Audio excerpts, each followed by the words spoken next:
meeting with a delegation of the Arab and Islamic gathering in support of resistance, President Al-Assad stresses the importance of steadfastness against foreign plots and schemes.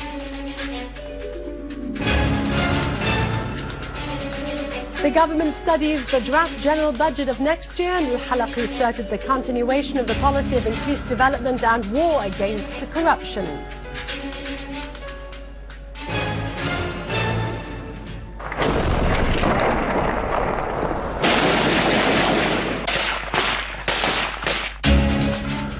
Units of the Syrian Arab Army restore peace and security to more than 40 villages in the Aleppo countryside and 2 villages near Damascus.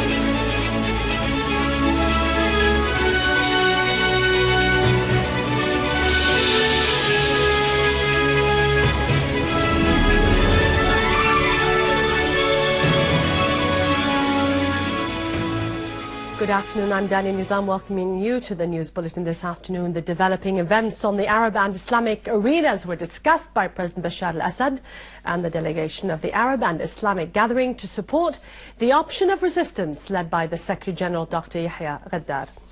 The delegation briefed the President on the meeting held in Beirut, asserting that Syria's steadfastness and the full awareness of its people and armed forces foiled all the plots against Syria's pioneering role of resistance.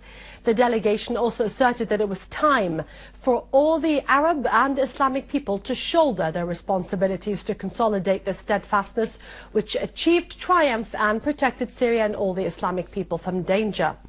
The President stressed the importance of steadfastness in order to foil all the plots and schemes which target the Arab and Islamic world.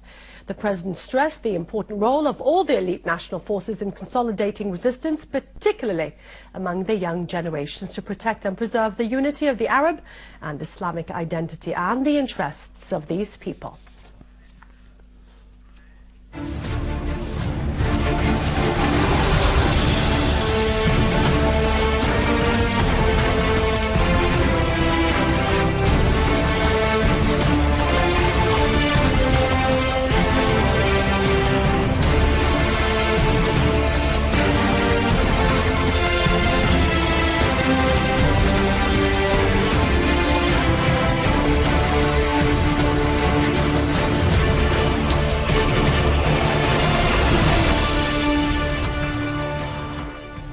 In the Damascus countryside, units of the Syrian army found a storehouse of ammunition containing explosive devices, mortar shell bombs, binoculars and large amounts of stolen medicine in the town of Al-Ziyabiyah. The army also discovered a 70-meter-long tunnel extending under Sayyida Zainab Highway, supplied with ventilation and electric power.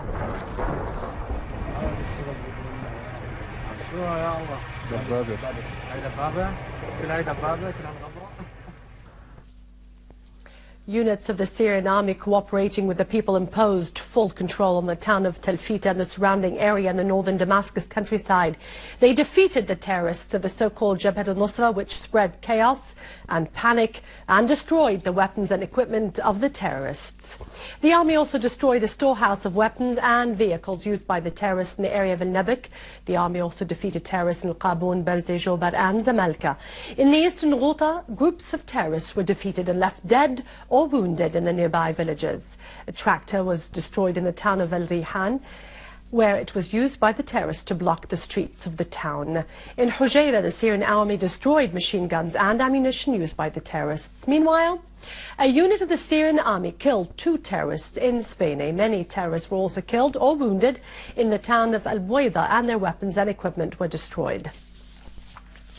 Units of the Syrian army attacked terrorist groups in the Nabak, Yabrud, western Malula and eastern Jirud in the Damascus countryside, killing and wounding large numbers of them, including Nazih Ayman al-Huz, the largest financier of the terrorists in Nabak. The operations of the Syrian army in the eastern Ghouta led to the death and wounding of several terrorists. Units of the Syrian army continued their operations to restore security and stability.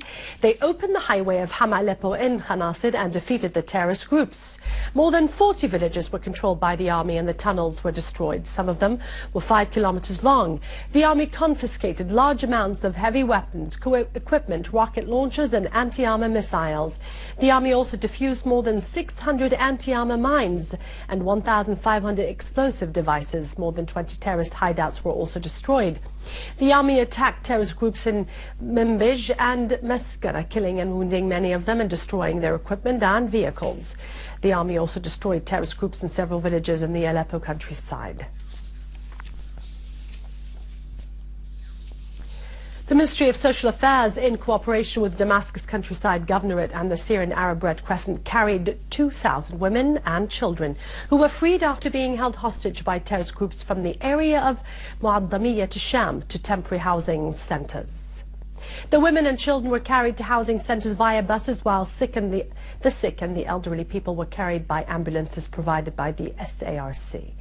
Minister of Social Affairs Kinder Shamat said that this step was taken after the terrorists started to prevent supplies and relief aid from reaching the area where the people were located, affirming the government's commitment to provide good living conditions to those people.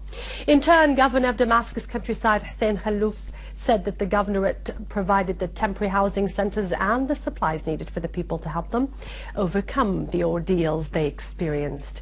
General Coordinator of this initiative, Fadia Laham, said that more women and children and the elderly people will be evacuated from Muaddamiyya to Sham, in addition to the people who need urgent medical aid.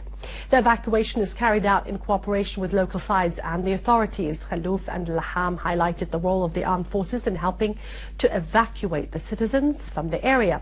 Shamat and Khallouf supervised the arrival and reception of the citizens at a housing center in Qusayya area, the distribution of humanitarian aid among them, and conducting medical exams.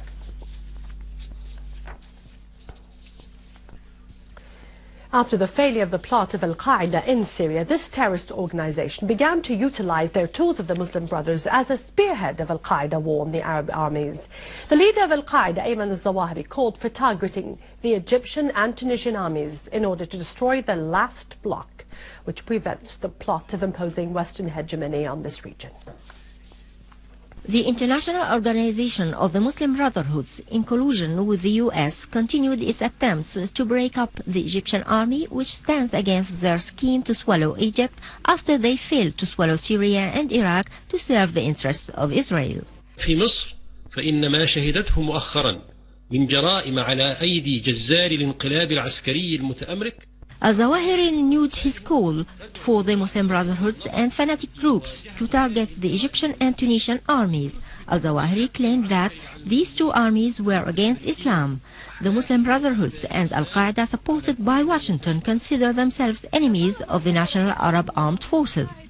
They endeavor to enable the terrorist gangs in Sinai to set up an emirate to bleed the Egyptian army on the borders of occupied Palestine. These gangs wage daily attacks on the Egyptian army, killing and wounding innocent victims. These acts of terrorism remind us of Al-Zawahiri's calls to the extremist fanatics in Syria to target the Syrian army. وأؤكد لإخواني المجاهدين في الشام المبارك أن يتحدوا. هذه بيعة من أبناء جبهة النصرة. The calls of Al-Zawahiri led to terrorist crimes against innocent military and civilian victims, reminding us of the crimes of Al-Qaeda in Yemen, Iraq, Libya and Tunisia.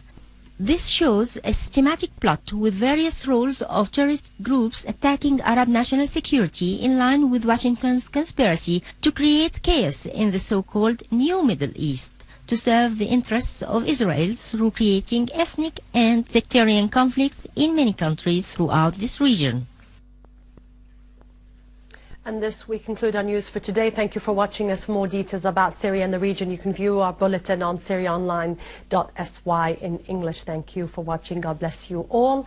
And victory is imminent. After the break, it's Vani with our economic and business news.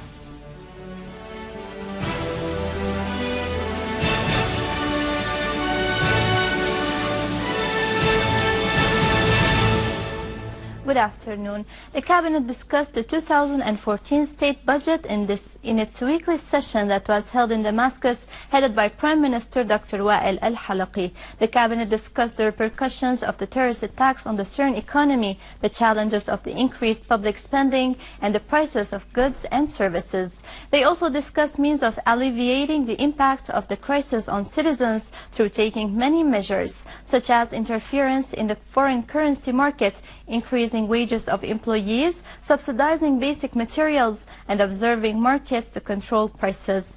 They said that the government is exerting all efforts to provide residence for the displaced families that were forced to leave their houses.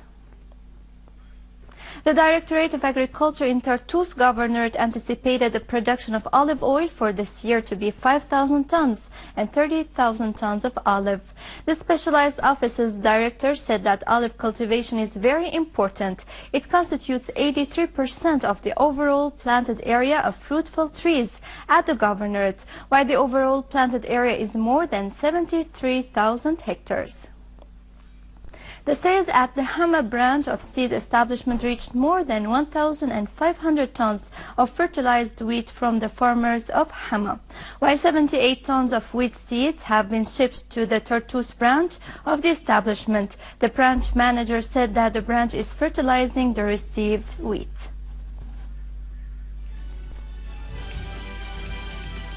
And now over to some main currencies exchange rates according to the bulletin of the Central Bank of Syria.